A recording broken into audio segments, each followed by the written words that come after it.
influential leaders. Here it's Lenka and Alex with another episode of the Influential Executive Podcast. Today's episode is all about simplifying. Things we say, speaking less, and communicating more. Well, it was very challenging for me to speak slower and communicate more with less words. Today we had a personal branding expert in our podcast who helped us with a structured way to communicate what we do and who we are in just about 3 words.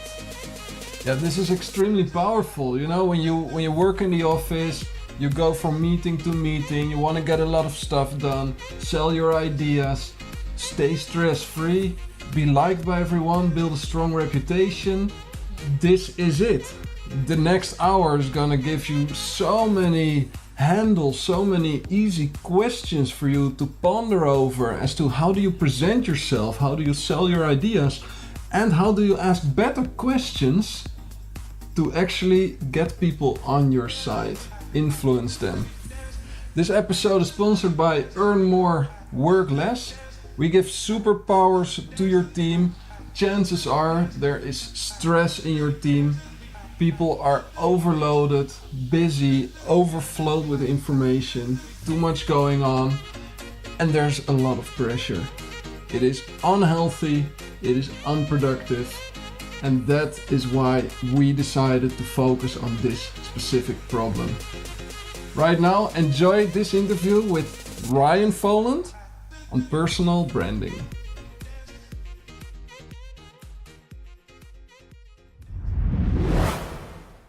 Ryan, welcome to the Influential Executive Podcast. Wow, I love the name. Influence is great, and executives are my target market. Now, I have a question for you, not to spin it around, but what is your definition of influence? I'm just curious. I always ask people when I can. That's a brilliant question. Typically, we're the ones who ask the question. My definition of influence is when you drive somebody else's choices. Okay. When you make an impact in the decision-making process. Awesome. And my definition is twofold. I really believe that influence is something that changes the way people think and gets them to take action. It's not one or the other, it's the combination of both. So I just hear the word influence thrown around a lot. My company is called InfluenceTree, but at the end of the day, I feel like influence happens when you really get people to change the way that they think and to take action. So I'm hopefully we can change the way people think today, and hopefully we can give some people some actionable items. Yeah, brilliant. And we've been watching some of your videos, and over there you speak about influence and how to sell your ideas, and it all starts by changing the way people think. And you do that through the art of asking the right questions. Yeah, look at me. I just flipped it on you. I just asked you a question. I'm sorry about that. Don't be sorry. We like to just do every interview in a different way. So good. That's really cool. So do you find yourself an influencer? If we're using my definition, yes. I love to change the way people think, and I love to get them to take action on that, because there's a lot of great information and there's a lot of opinions that will change your perception. Mm-hmm. But unless you can also convince somebody to take action with it, then you're just adding to the noise. And so if I were to say the most exciting influence that I'm able to share is for people to think about saying less in order to say more. Because the real connectivity happens when you're not talking, but when people are thinking about what you said. So when you choose the words that you use, you can actually say say less, but actually connect more, get people to think more, because nobody wants to be told what to do. Our parents did a great job at that for a long time, so we don't want to be told. But if you give people information and an opportunity for them to make decisions, to make their own choices, then you empower them to do it. So I'm not an influencer by telling people what to do. I share my thoughts. I try to share things that are interesting and exciting, things that I've lived, that I've breathed, that I've failed at, so that other people don't have to make those mistakes. And it's up to them if they want to take action. So in that context, sure, yeah. I'm an influencer. I really like definition. It's also something that I keep saying, that for me, influencer is someone who inspires people to change their behavior so that they achieve greater results in the long term. So you want to help people to have a greater impact by saying less. Now, how do you do that? You measure twice, cut once. You take a pause to gather your thoughts before you speak. You do things that everyone has the access to do, but not everyone does. And this is one of the most powerful pieces of advice that I give, other than smile more, because that's an easy one, is successful people aren't doing what others cannot do. Successful people are doing what everyone can do, but not everyone does. And so my favorite piece of advice, they're hiding in plain sight. Things like listen, then talk. It's about really doing the work behind the scenes before putting yourself out there. An example is that I have an exercise called 20 questions. And I work with people, executives who maybe are working to get more comfortable with their public speaking skills, putting themselves out there. And there's this fear of being asked something that you don't have the answer to. So a fun challenge for you and your listeners: what are 20 questions that people could ask you, right? Where are you from? What is your favorite food? What are you best at? What books do you like to read? And what's funny is that it's very hard to come up with 20 questions. It's not easy. And then you all of a sudden figure out, you're like, there's really not that much that people can ask me. And if you prepare yourself for the answers to these questions, then you feel totally prepared, and you feel as though you're ready to answer anything because you can think about it ahead of time.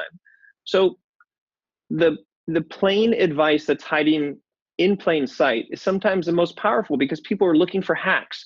They're looking for ways around it. They're looking for technologies. They're looking for some way to cheat the system.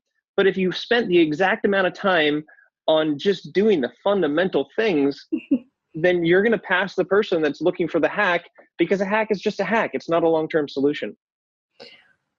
I like it. And now the question is, because you just you were spot on, and you were describing me. I was always the person who spoke extremely fast, extremely a lot, all the time, everywhere. And it was just out of fear of... Alex is nodding for those who are not watching. Alex, focus here. Just let her talk. This is good. That was just purely out of fear, because I was so afraid of this moment of silence. When you have conversation and suddenly that's the awkward silence, and it's like, what now? But see, that is the most powerful. Actually, my 4th TEDx talk just came out, and I talk about the power of the pause.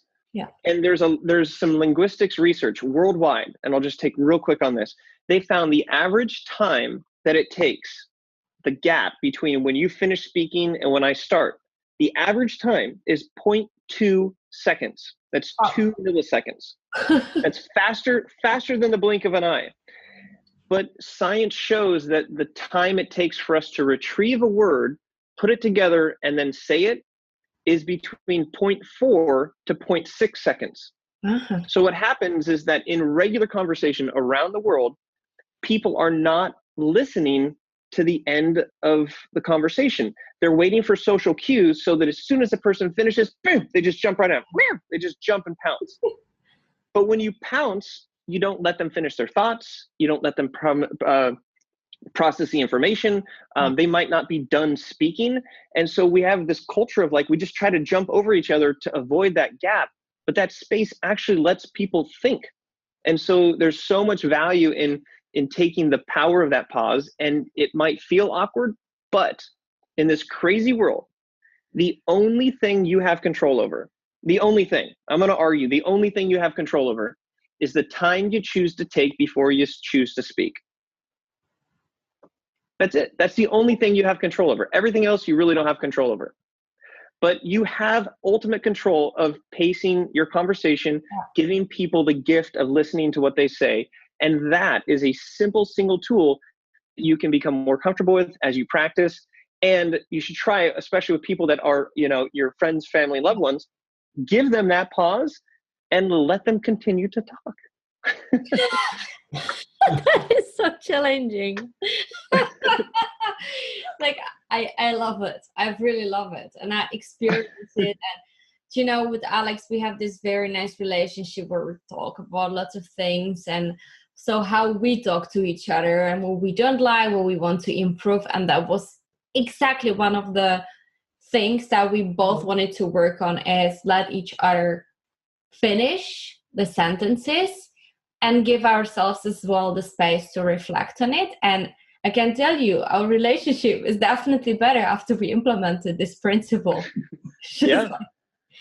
And we're excited. We want to talk about, or she'll say something and you want to jump in. But what you don't realize is that distracts her, and then she gets sort of off track, and then she gets frustrated. And so, yes, a simple piece of advice to increase your influence is just increase the pause in between when you speak. Yeah, and this is a click that I make right now. This is all grounded in this principle that we learned in NLP. So we got our NLP coaching certificates, and there's Nice. a principle called first follow, then lead. So by listening carefully, you first join the other person. You join their world, their belief system, their idea, the picture they have in their mind. And then from there, you can influence them to steer a few degrees to the left or a few degrees to the right. And that's as much as influence as you can have, because you cannot make somebody make a sudden turn to the left. People are just going through life, believing what they believe, doing what they do. And it's just that small tweak that makes a huge influence after a long time. Yeah, and another element of that following then leading is really being conscious of your mammalian brain, your croc brain, the fear that is instilled in your body, that all of your sensory organs are trying to figure out if you're in a threatening situation, at any given point, right? Mm-hmm. Whoa. And so if you are coming in a conversation like, hi, my name's Ryan, blah, blah, blah, blah, blah, blah, they're like, whoa, this bear, they're going to attack you, right? Yeah. But if you don't pose yourself as a threat and you follow their lead, and you can adopt some of their mannerisms. And if they talk really fast, then you can talk really fast. And if they slow it down. So it's also a part of getting past that croc brain. And a problem that I see with a lot of people who are, say, trying to flex their influence muscles is that they're not working to build that quick relationship so that they're not a threat. And they might come out with the information that they want you to know. And they might be talking about numbers and statistics. And that all happens in the prefrontal cortex. But nothing is processed in the prefrontal cortex until you get comfortable with them. So this idea of following, listening, leading, and talking to create small directional changes is spot on, because you're not forcing them, you're not manipulating them, you're actually finding what it is that you want in line with what they want. Yeah. So there we go. Wonderful podcast episode. Thank you so much. Super valuable. Thank you very much. And everybody listening, know it's good. There we go. I messed this whole thing up. I started by asking you questions. What else do you want to talk about? Oh, we've been way too focused. Talking about focus and being brief. You developed the 3-1-3 method. So yes, that sir. Ultimately, you can describe in as little or as few as 3 words who you are. So Ryan, in 3 words, who's Ryan? So you can think of me as, how about a calibrator for your brand? How about a tuning fork for your messaging? Maybe a compass for positioning. Now, what I did is I said a total of 6, 7, 8 words, a few different ways, but it gave you the space in your own mind to make those connections and come up with what you think I do based on what you know. And in that short amount of time, that was essentially me putting my ideas into your head. Yeah. And that's ultimately using story and metaphor. That's the quickest way to create the quickest connection to get people interested in learning more. Now, it's different than a tagline. A tagline is something that is telling people, this is what I do. But when you use it as a metaphor or analogy, it creates more opportunity for them to lead in their own thought process, and then you to help correct that course. I was talking with somebody just earlier today on my 313 radio show, where I work people through this process.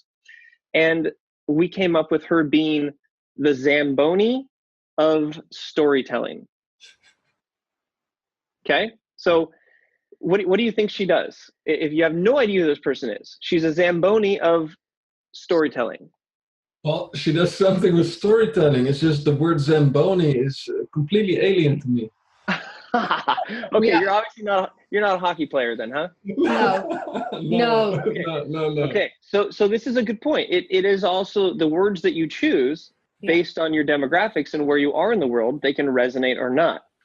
So let's imagine that she is a lawnmower for storytelling. Ah, cool. What do you think that would be? So the picture that I now have in mind is somebody who can take a story this length and just compress it to half its size and make it perfect. Now, a Zamboni is like a lawnmower, but for the ice. You know, if a hockey player, they skate and they get it all crumpled up and then it's hard to skate on. So the Zamboni comes and basically chops the ice and makes it nice and smooth again. Okay. But there's an example of the Zamboni of storytelling or the lawnmower of storytelling. And what she does is that she helps people who their stories are just outgrown and super long and it's a mess. Yeah. And she comes over it and she helps fix the content. She helps position the story. She helps them pitch to different publications. She helps them clean up their yard if their yard was storytelling.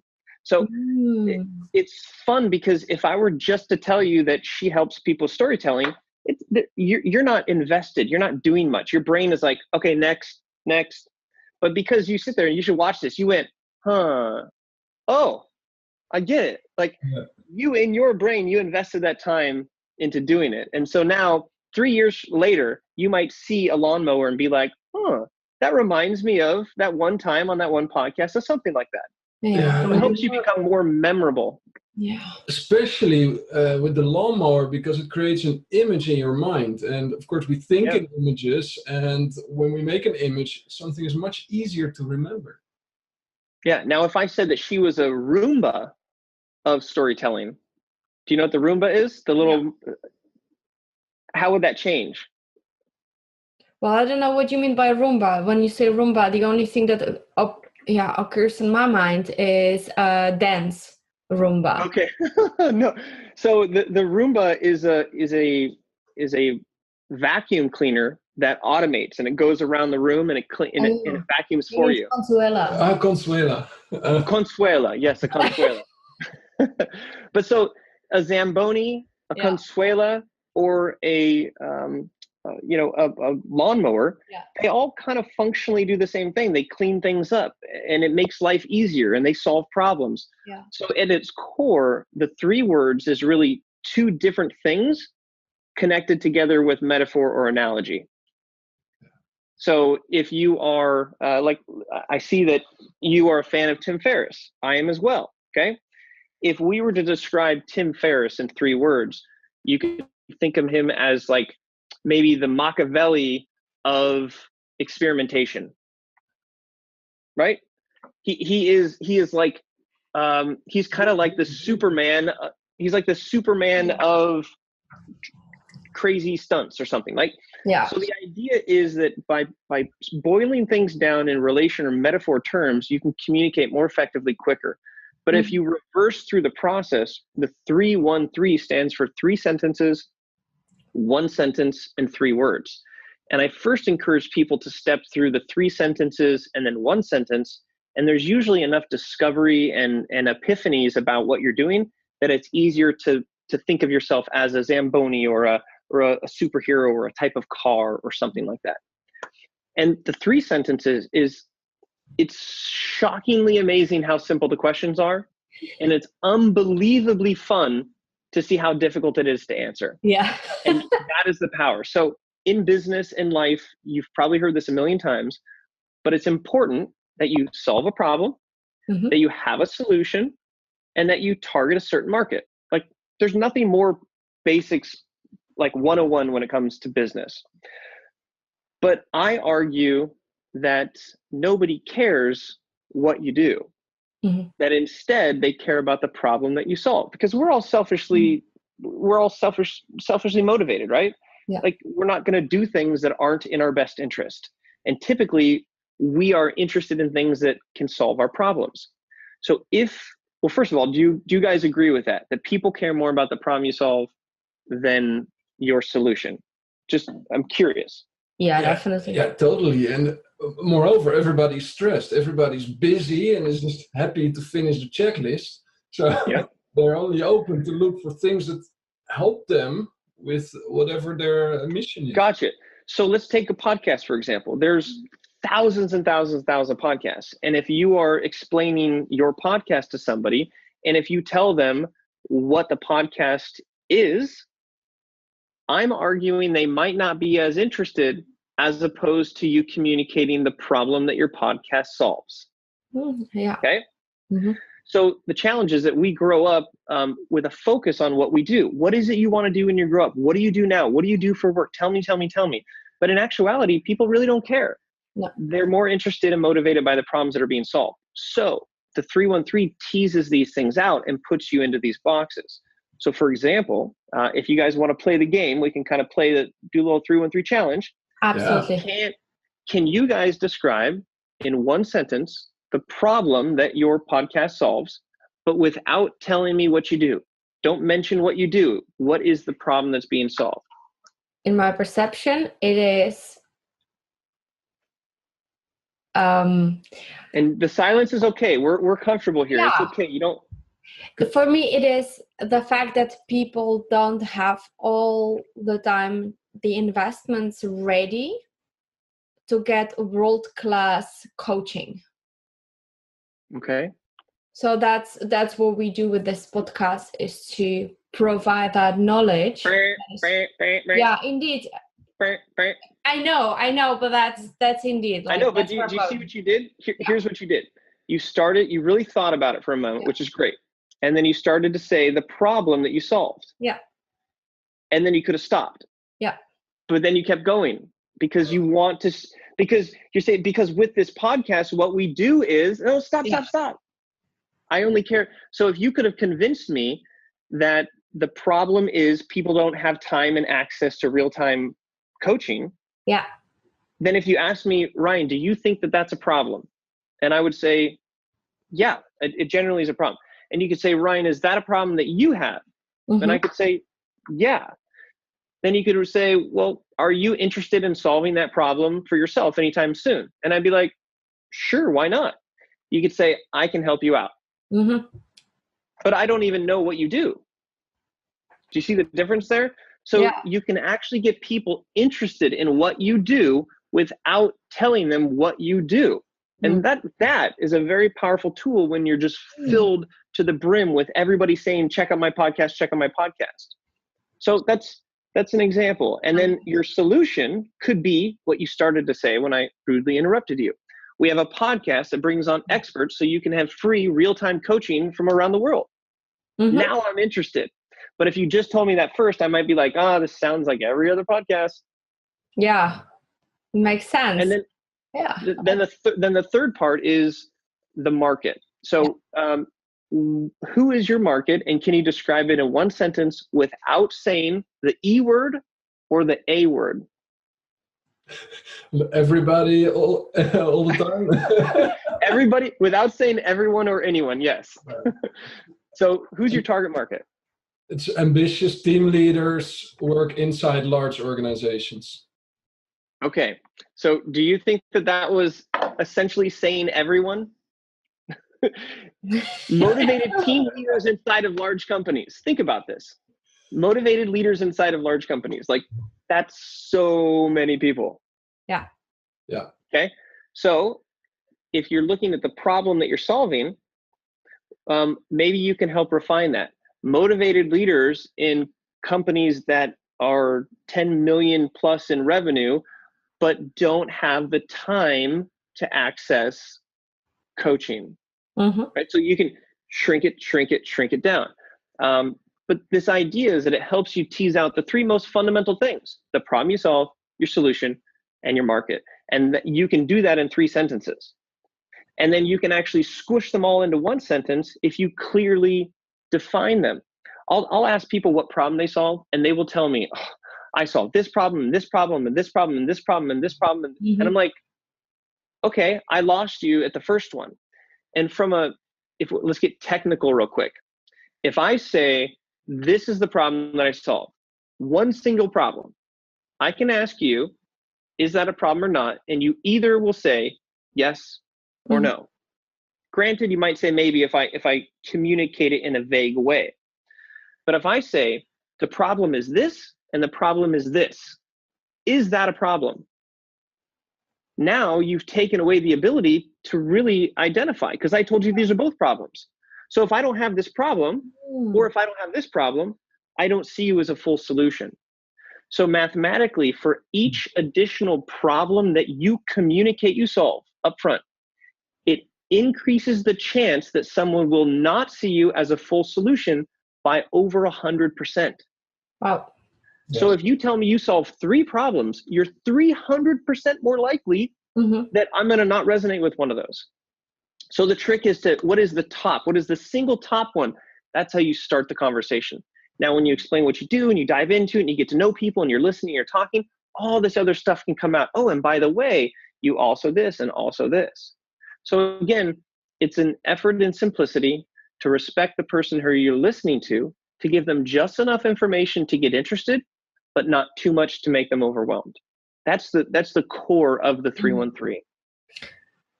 Ryan, where do I start on this discovery journey? Because it seems very simple. I'm sure that there are steps behind or on the way this process. So where do I want to start? Do I want to start with who is my ideal market, or do I want to start with the problem that I believe I solve? Where would you start? So I suggest starting with the problem, because again, if I argue that nobody cares what you do, who your market is, the most that they care about is the problem that's being solved. And that's a hard one to tease out. Now, let's say that you have a double-sided market. You have users on your application and you have sponsors for your application. You can run an individual 313 for each one of those.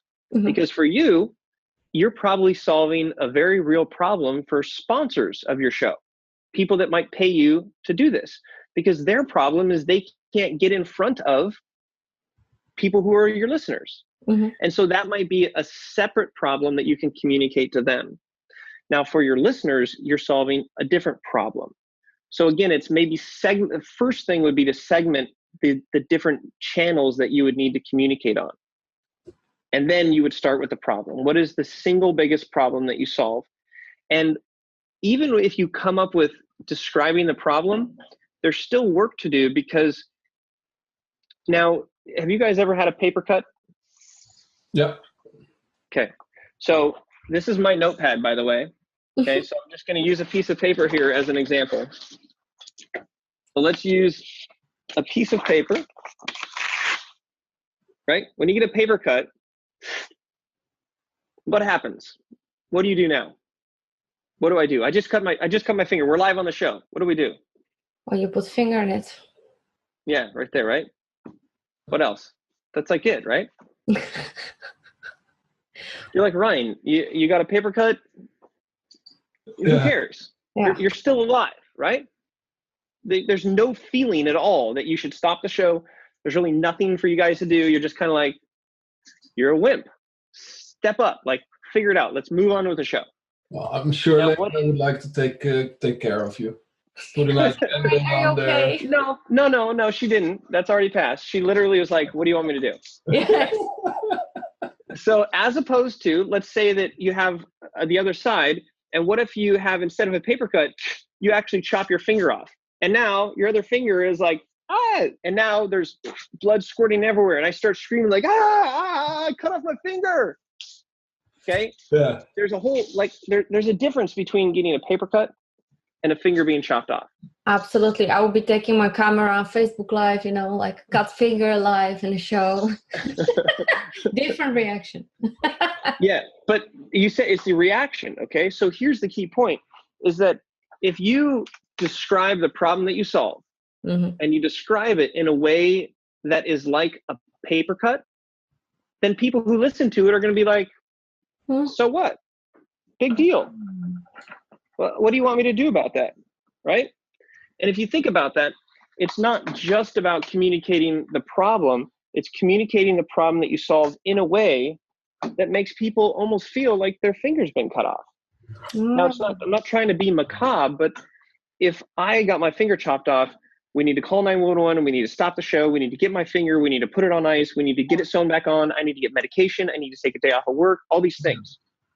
With a paper cut, So the difference is that when you're describing the problem, the more severe you can make it resonate, the more people intrinsically will think, I need to do something about this, either for myself or for this larger problem. And that's where, say, people who are trying to save the world and they're doing these very high aspirational things, if you just say, like, if you're just communicating the problem in a way that doesn't resonate, you don't get any traction. You guys, our oceans are getting filled with plastic. Okay, it's a problem. Man, like, that doesn't resonate with me. Yeah. Like, that doesn't make me feel like I need to do anything, right? Mm-hmm. But if you said, based on the plastic that's been found in your local area, the beaches are probably a few years from being shut down due to toxic material in the water. Now, all of a sudden, I'm like, wait a minute, that kind of affects me. I like to go surfing. Now I'm actually interested. So where do you start? You start with the problem that you solve, Mm-hmm. but then you also figure out how to communicate it in a way that actually resonates. And how do you do that? You go to your listeners and you say, the problem that our podcast solves is this. Do you think that's a problem? Yes or no? On a scale of 1 to 10, how big of a problem is that? Yeah. And here's the trick. If they say, oh, it's like a 7, then ask them, what are a couple things that would make it more serious? Because if they said 7, Mm-hmm. there's 2 or 3 things that they didn't tell you.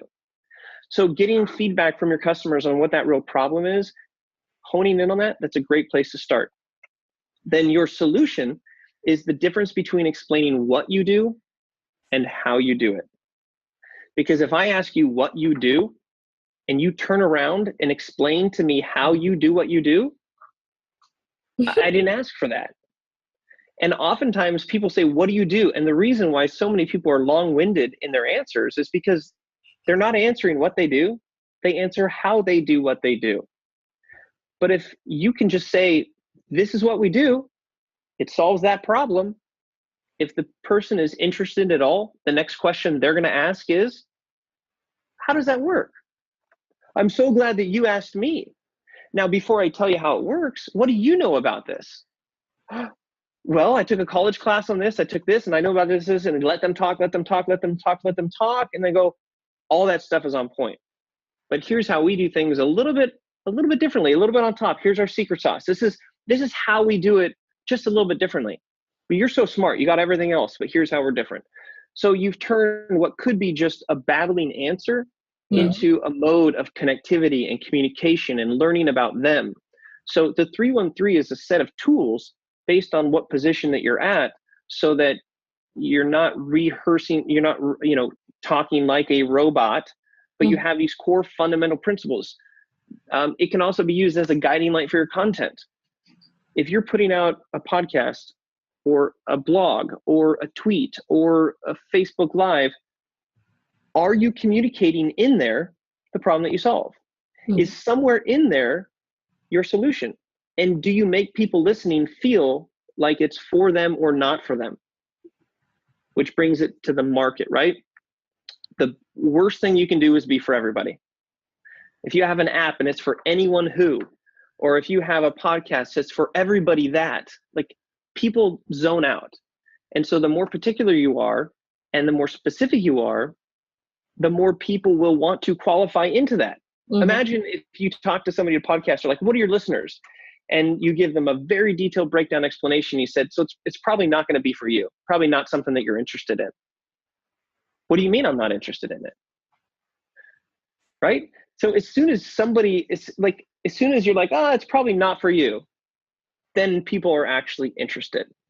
So the idea and the concept is to say less when you're actually communicating more. Yeah, that's very powerful. Very cool. And of course, it got me thinking as well on podcast, positioning, business, all of that. So I'm and at the same moment, I'm making the click to people in our audience. So how does somebody use this inside a larger organization? You're not running a podcast, but you're running your team, or you have your own specialization. And then how do you apply this in meetings? Yeah, so a few different things are unpacked, and I'll choose 3 of them. One, how do you use this as a leader in your organization? You have to understand that messaging starts from the top. And if you are planning on being in business, a big part of being in business is visibility. A big part of visibility is your team, your employees, their ability to communicate what the company does, what they do, what the brand is, what the values are, what that core messaging is. And if as a leader, you might be able to articulate what you do and what the company does. But if you randomly go to different levels of employees and ask them, hey, if I never met you before and I asked you what you did in the company you worked at, what would you tell me? You do that and you get very different answers across the board. And so for having a centralized messaging, this is the problem that we're solving. This is our solution, and here's who we target. Now I can help these individual employees understand where they fit into the brand promise, what part of the solution they're in charge of, what part of the problem that they're solving. So from a leadership standpoint, it's a way to clarify the message and understand that you're empowering your employees to become ambassadors. Here's a second example. One of the biggest challenges for startups and scale-ups and big business is hiring the right people, attracting the right talent.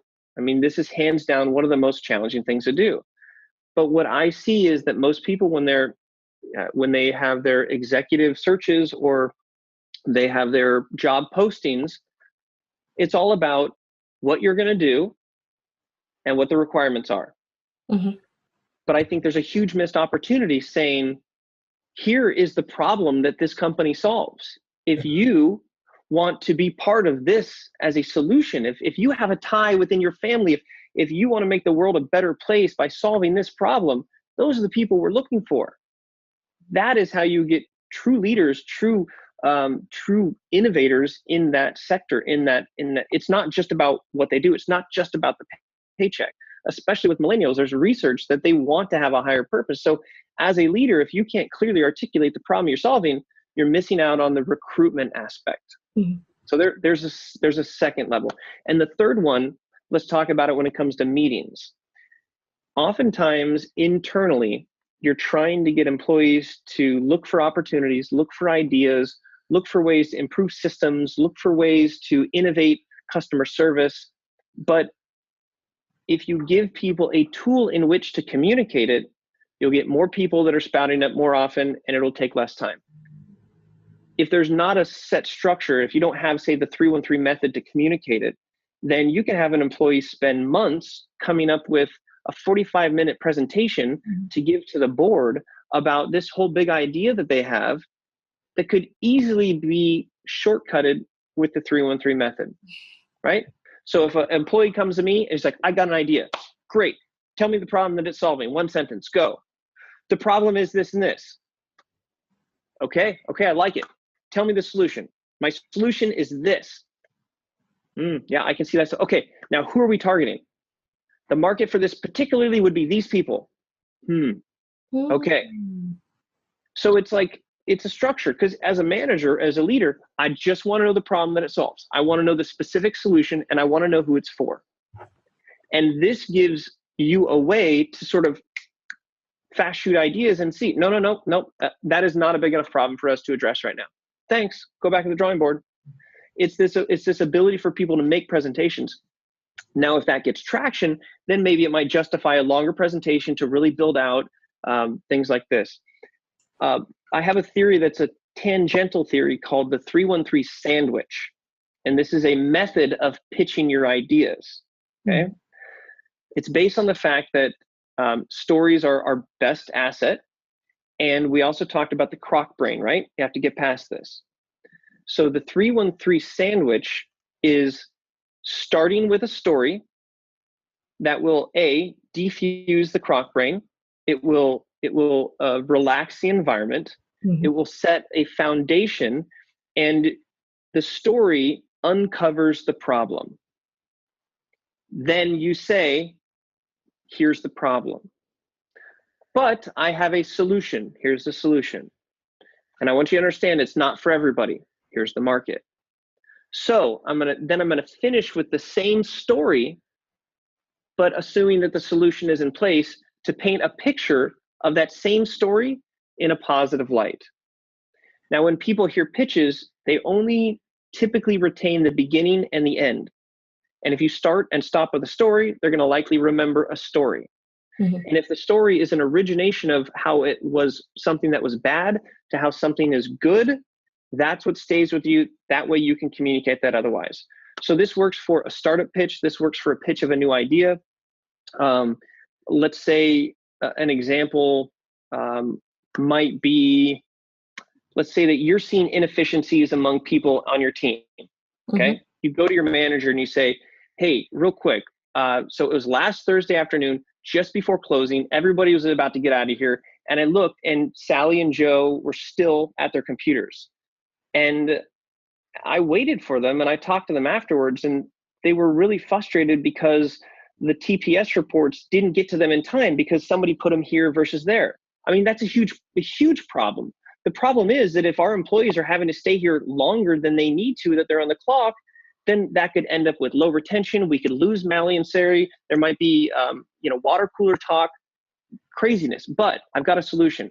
If we move the TPS reports over by 5 degrees and duplicate a box over by the water cooler, okay? Now, specifically within just this department, because I don't see it as an issue over here, but within this targeted market in this floor, I think we can implement it. So on Thursday night, Friday night, Tuesday, Wednesday, and Monday night, I don't have to walk out of the building worried about whether or not those 2 people are going to come back to work because the TPS reports have been put in the right spot.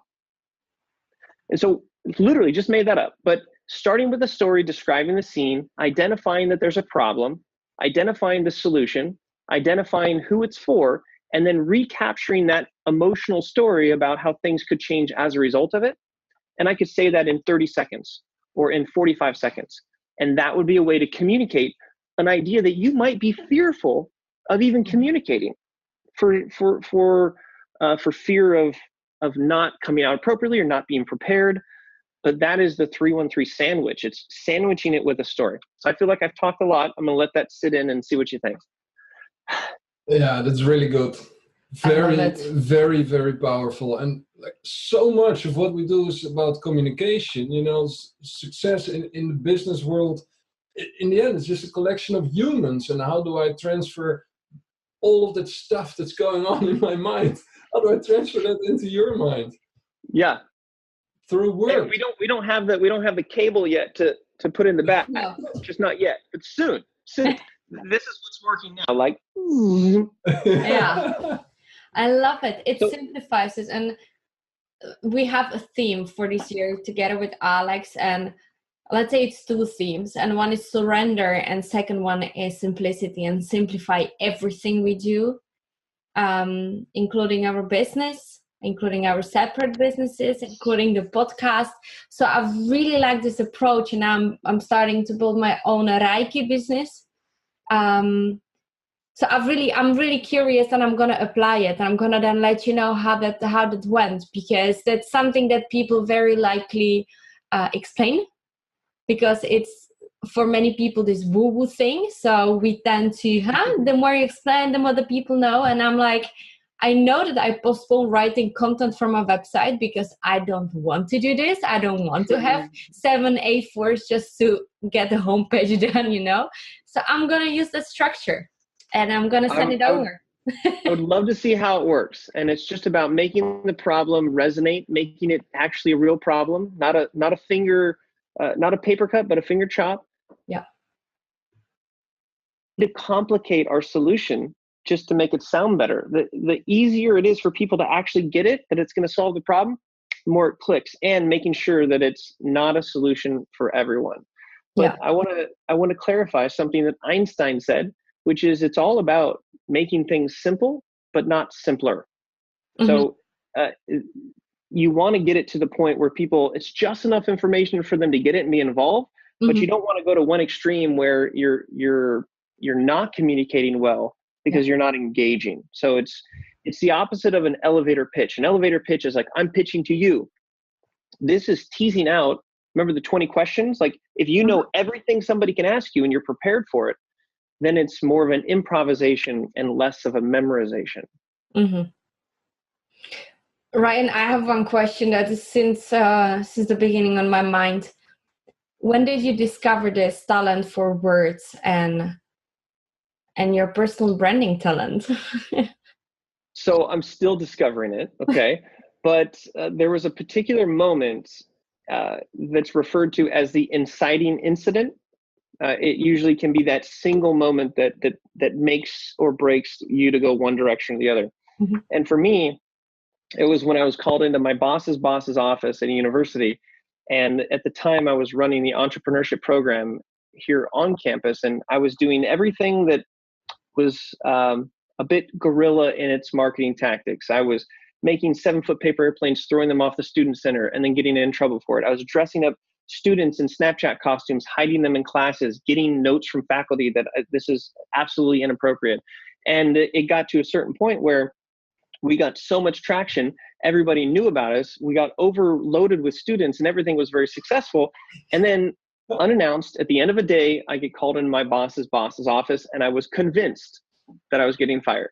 100%. I'm like, this is it. I wrote it hard. I wrote it till the wheels fall off and the system is not ready for me.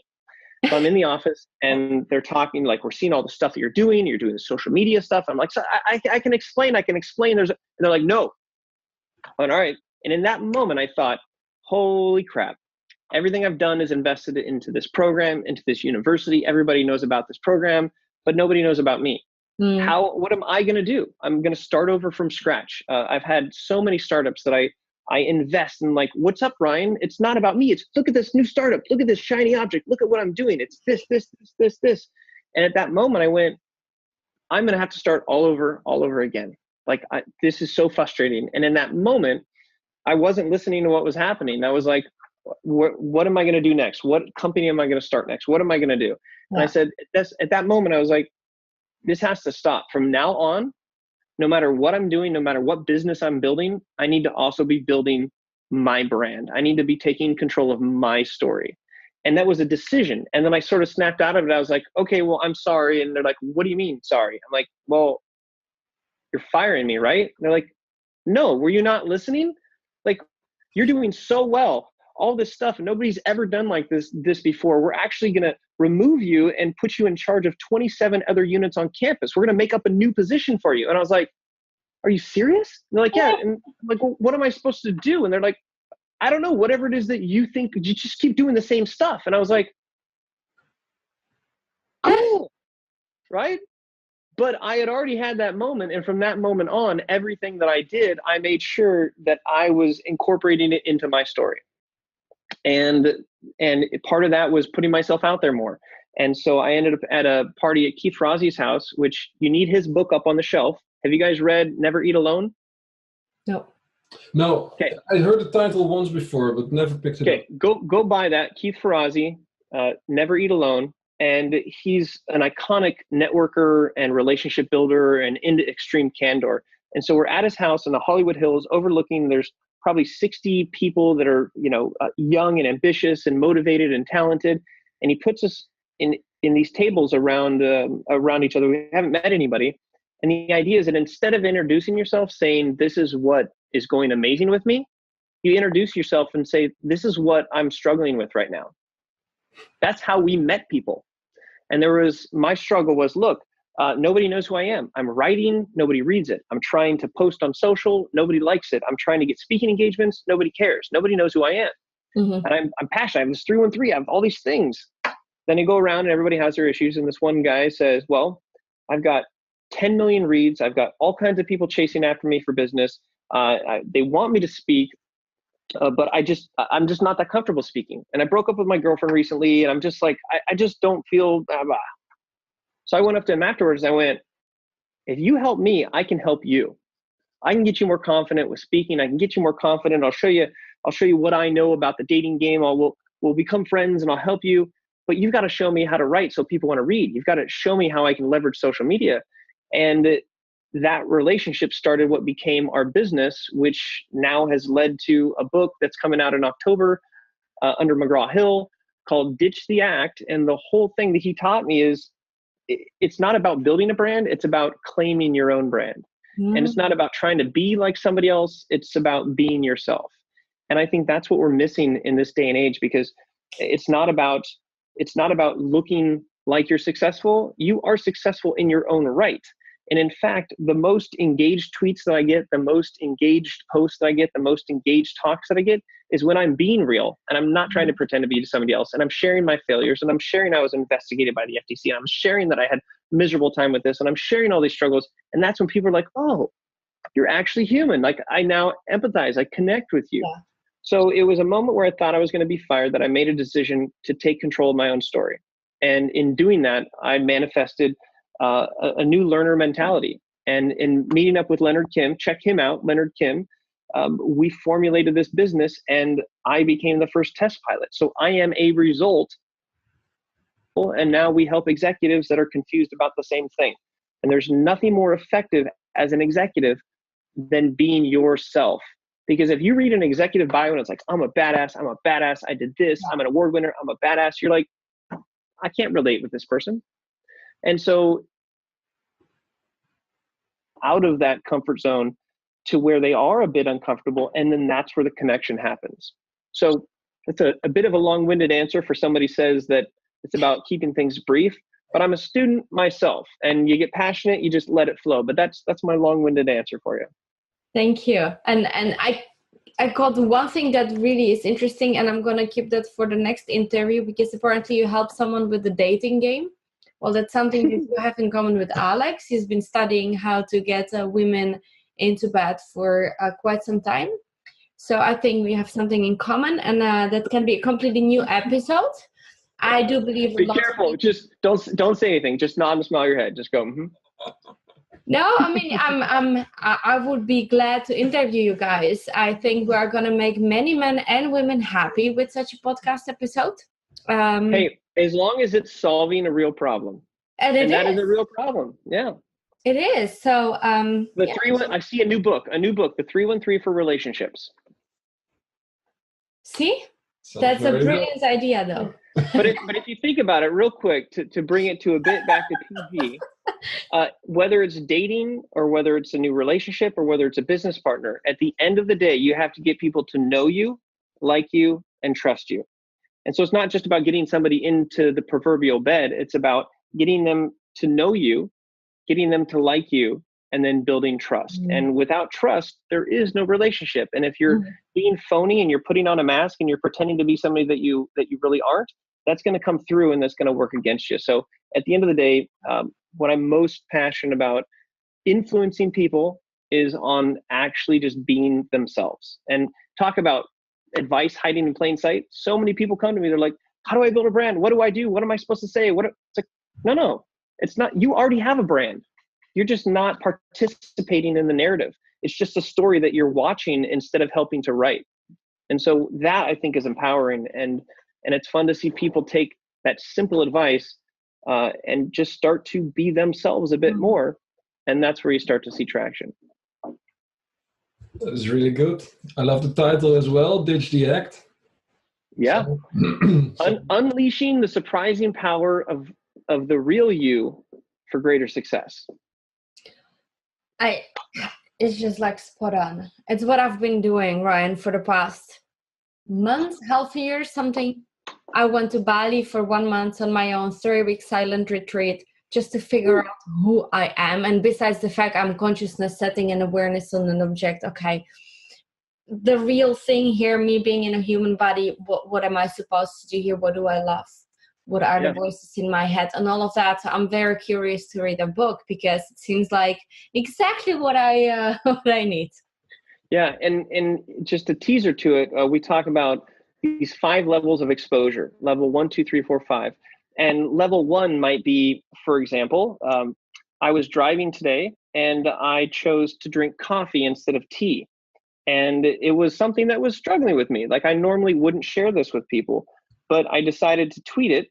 And as of right now, this is from this morning, I have 473 replies, and 226 likes, but 473 people replied to my tweet, whether or not they liked coffee or tea, in their attempt to help me with that decision.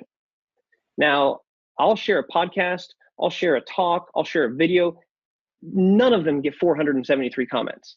That's right. But it's a level 1. It's just me being just real. Or if I'm irritated at traffic, or I'm doing this, doing that, like, we forget, because everyone has such a perfect image online, we forget how valuable just sharing stupid stuff is, stupid, silly stuff. So it's a fun experiment, and there's probably stories that you feel like you should hide, or things that happen in your life and you're like, oh, got to put on a good face, everything's fine. Yeah. Once you learn how to identify those stories and then share them, that is what truly creates engagement, connection, and makes you real. Yeah, I love it. And I see myself listening back to this episode several more times, because it just triggers the thought process, makes you think of who you are, what you're doing. Oh, thanks, Ryan. It's going to be hours of conversations coming up. To simplify all of this. Hey, nobody said it was easy. Nobody said making it simple is easy, but in the journey is such an amazing discovery process. Yeah. And I find that most people are doing the right things in the wrong order. So if you go back to square one and you figure out all where you want to go, then it's just being who you are and sharing the process, the good, the bad, and the ugly. That's really good. Ryan, I want to be respectful of your time, and I see, to my surprise, that we're already a bit past the hour even. Crazy. I don't know what happened. Oh, we still have one section that I do absolutely want to do with Ryan, and it's very fast one, and you're going to love that one. All right, I love it. I love it already. Really? Do you have a few minutes? Yeah, go for it. So, rapid fire question round. Answer the questions with one word or one term. Okay. 2 words. Okay. Word number 1, leader. But I thought you were asking me the question. When it's just a word association, you say leader and I say something? Exactly. Okay. All right. Take 2. You say leader, I say listener. Ah, cool. Money. Not everything. Connection. Relationships. Team. Conflict. Memory. Thinking. Success. I literally was just like, what am I doing? I'm thinking. Success. Relative. Fun. Gingers. What is the purpose of life? To attempt answering that question without dwelling on it.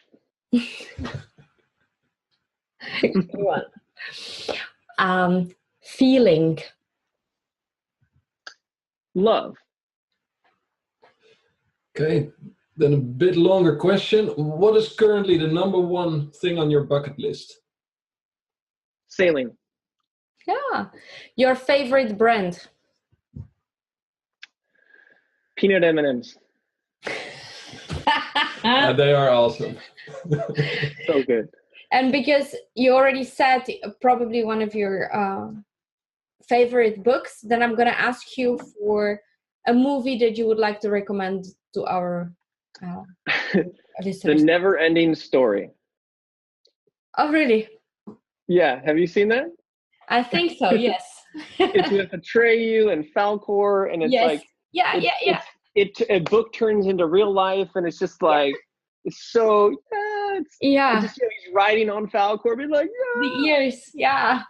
It's so funny because normally I don't remember titles of movies, so I'm so happy that I got that The one. Never Ending Story. That's the one. It's just fun. It sort of shows how literature can come to life, your imagination, adventure, all that kind of stuff. I will rewatch the movie again. Oh, thanks, Ryan. It's really fairy tale movie. I love that. That's good. We added to our to watch list.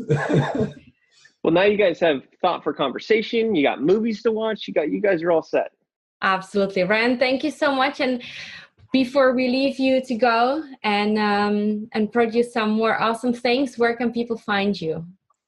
Yeah, so you can find me at ryanfoland.com. I live on Twitter, which is at Ryan Foland. And though we're still in the process of building out the website, I'd love for you to check out ditchtheact.com. Really to take all of this information I have and share it in a book has been a bucket list goal. So I'm excited for that to come out. So check out Ditch the Act. You can probably search hashtag Ditch the Act. And more importantly, ditch the act. Ryan, thank you so much. It was so much fun and it was very useful, and I'm excited to apply it on my website, and I'm going to send it to you. Yeah, and if your target audience are executives, then a call to action for them. If I've helped to change the way that you think about how you can utilize communication and your personal brand to make positive change and influence in your company, then check out InfluenceTree. We'd love to help you. That's what we do. We help make you human. Good stuff. I do want to be more human, so. Yeah, for sure. Ryan, thank you very much. I love how practical this interview was. So many hands-on tips and tricks and the stories. Now I really know how to craft my introduction. When I meet someone, what will I say, how to make them curious, how to stay on point, and how to write my website. So I really found this so useful, and moreover, Ryan was so much fun. Yeah, great guy, and time flew by. The main thing that I took from this interview is to talk less. Exciting. Yeah, let's see how that's going to work out. So to stay in touch with Ryan, ryanfoland.com is his website. Follow him on Twitter at Ryan Foland. Soon, Ditch the Act is coming out, his new book. So ditchtheact.com is the place to go to stay informed. And when you're excited to actually speak with Ryan about working together, about working with him either on a one-on-one basis or bringing him in to do something with your team, make sure you contact InfluenceTree so you can work with Ryan one-on-one. That's it for today. We hope that you loved this episode as much as we did. earnmoreworkless.com, that's our website. That's where you go for superpowers for your team. No more stress in the office. For now, we wish you a beautiful day. Let's all go out, influence people, and have fun.